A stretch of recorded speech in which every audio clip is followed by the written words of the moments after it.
मित्रांनो आता दुपारच्या 12 वाजलेत मित्रांनो आणि बघू शकता तुम्ही सूर्यवाही किती तापलाय. कडक ऊन आहे मित्रांनो आणि आपलं काम चालू आहे इथं वाकरीमध्येच. आणि ह्या बिल्डिंगचा कलरचा एक हात झालाय, आता दुसरा हात चालू आहे मित्रांनो.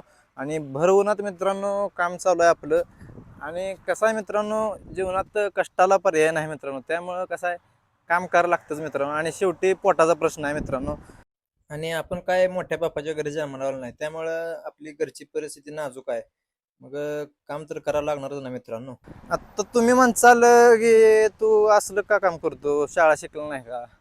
तर मित्रांनो, माझी 12वी झाली. 12वी नंतर मी फिटर ट्रेडमध्ये ITI केला. ITI केल्यानंतर मित्रांनो मी पुण्यामध्ये अप्रेंटिसशिपला होतो. तिथं होती मला 15,000 रुपये पगार मित्रांनो. आणि तिथं कसं आहे, मेसचं जेवण, रूम भाडं आणि कसं परवडना, नको वाट लागलं म्हणून इकडं गावाकडं आलो मित्रांनो. आणि गावाकडं एक सुपर बाजारमध्ये 1-1.5-2 वर्ष काम केलं मित्रांनो. तिथं पण मला परवडना, मन लागना. मग शेवटी माझ्या मित्राचे वडील पेंटर आहेत मित्रांनो, त्यांना म्हणलं मला कामाला नेता का? तर ते म्हणले तुला दुसरं चांगलं काम बघतो, चांगलं काम कर कुठं, तर कशाला असलं घाण काम करतोय, अंग घाण होतं, तू शिकलाय.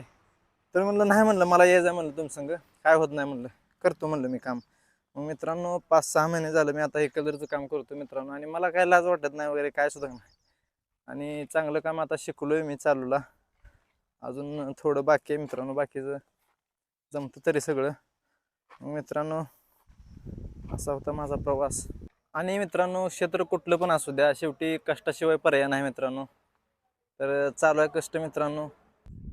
तर मित्रांनो मी जे घेतलेले निर्णय आहेत ते तुम्हाला योग्य वाटले की अयोग्य, कमेंटमध्ये नक्की सांगा. धन्यवाद.